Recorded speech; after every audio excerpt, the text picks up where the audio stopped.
And to be clear, President Trump was not in Washington nor here in New York. He was down in Mar-a-Lago vowing to get to the bottom of the Minnesota fraud scheme while celebrating the New Year last night. And it comes as the state's governor, Tim Walz, is called to testify in front of the House Oversight Committee. Yeah, always here with breaking news. Rebecca Castro joins us now from Washington, D.C., and she's got the latest. Rebecca.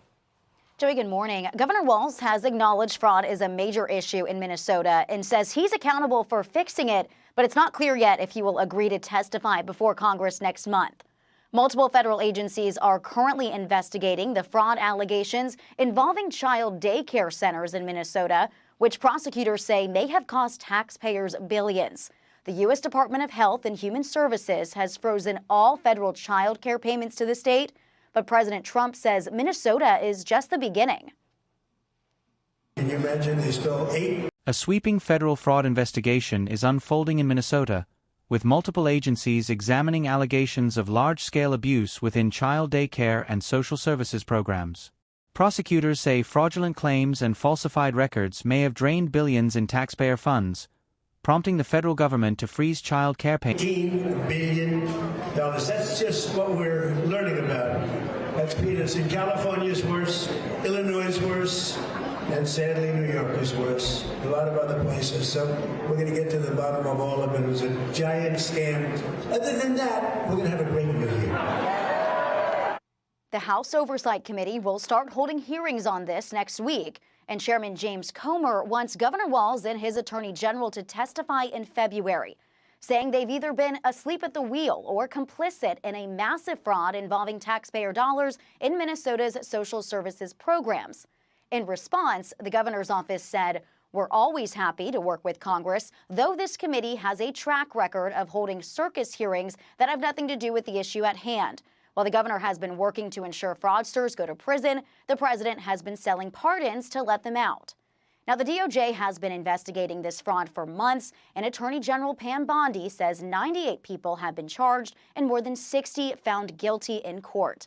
Back to you guys. Thanks, Rebecca. Thanks, Rebecca. Unclear if Governor Walz intends to show up to this hearing. Yeah, you know, it's so funny. They talk about you're racist, and some of the pundits, even politicians, have said, well, some of these people might be Somali. 90 some odd have been charged. I believe, Griff, the number is 80. So 98 have been charged. 85 are Somali. Yeah. Well, all right. So not all. It's not all of them, but it definitely brings the broader concept of it's part of this community. And so to say that you can't talk about being Somali and part of this fraud, that's wholly untrue. OK, we have to be honest about what's going on here. And because of this, President Trump has done what he can, and he's getting more federal support down there. And he's also saying we need to be auditing not only all of these federal programs, who's getting the federal funding. And because of the increased oversight and the auditing, one of the daycare centers are saying, hey, you know, we don't have the paperwork anymore. Take a listen. Unfortunately, we saw that there was important documentation, enrollment of the children, and also employee documentation that was gone. There were also checkbooks that were ripped from our check papers that were ripped from our book. Problem and says he is responsible for addressing it. However, questions remain about his oversight as the House Oversight Committee prepares to launch hearings next week. Chairman James Comer is calling on Walz and his Attorney General to testify, accusing state leadership of being either asleep at the wheel or complicit in the... This is devastating news, and we don't know why this is targeting our Somali community, as one video made by a specific individual made this all happen. So I want to say I don't understand why they have to turn it around and say, why are you targeting this Somali community? That's not what they're doing. They're targeting this Leering Center because of the massive fraud and abuse that has been uncovered. And again, not just a part of some of these daycare centers, but much broader throughout the entire state. Well, and to be clear, so that individual, and by the way, the plot thickens because the Minnesota police showed up, responded to the break-in, and found no evidence of actually these documents or other things being taken. We'll see where that goes. But this Nakoma State Care Center is different than the Leering Center. It's It's not the one seen in Nick Shirley's videos. It's a different one. But you're right. President Trump is sitting in the feds, and they're going through all of them. HHS has stopped the funding for daycare centers to the state from the federal level until they know for sure that these are actually legitimate centers that are operating as legitimate businesses. And so I think that young man is going to have to do some explaining. What's the game here? You're saying that somebody broke in and stole all of the documentation that would be used to show that you're a fraud. I mean, I'm sorry. Color me skeptical. I don't believe it. I mean, you look at the pictures where they showed how people broke in, and the sheetrock looks like it was torn open from inside the building, not outside the building.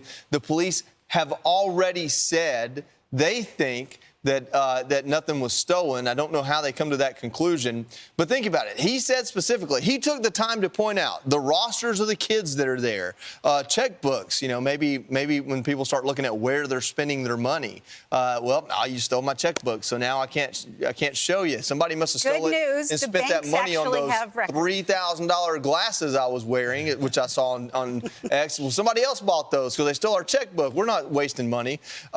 Color me skeptical. I think that if this is the reaction, they're in a bad spot. They're in a bad spot. And by the way, yesterday, Nicole, Joy and I were on the couch, and we talked to White House Press Secretary Caroline Leavitt, and she addressed what so many Americans want, which is to see people held accountable. Listen.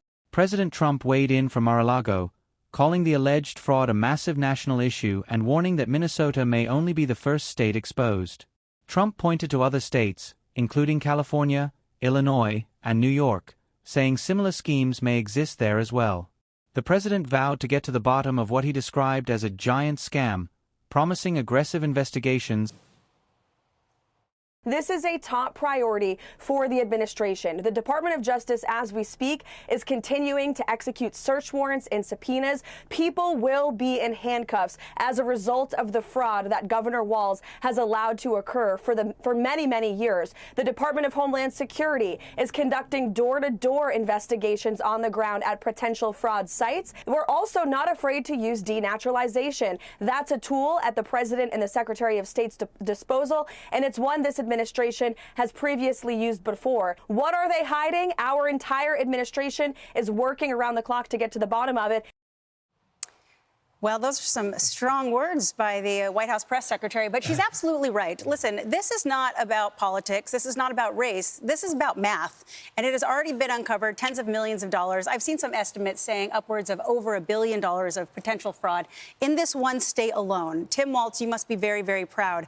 I can't imagine how this is not going to affect his upcoming re-election campaign. No, right. He's running for re-election. So you wonder, Nicole, what is his slogan? Trust me, I'll fix it now. He's gone and established, a program integrity director. He spent more of Minnesota's taxpayer dollars to have an outside auditing firm to come in and take a look at it. But how did it happen? And that number, by the way, the figure they're saying is upwards of $9 billion in the state of Minnesota alone. Of a proposed $18 billion. So of $18 billion that was spent on Medicaid through these programs, which is federal and Minnesota money, upwards of half of it was fraudulent, stolen, not used at all for what it. The controversy deepened after a Minnesota daycare center claimed critical financial and enrollment documents were stolen during a break-in.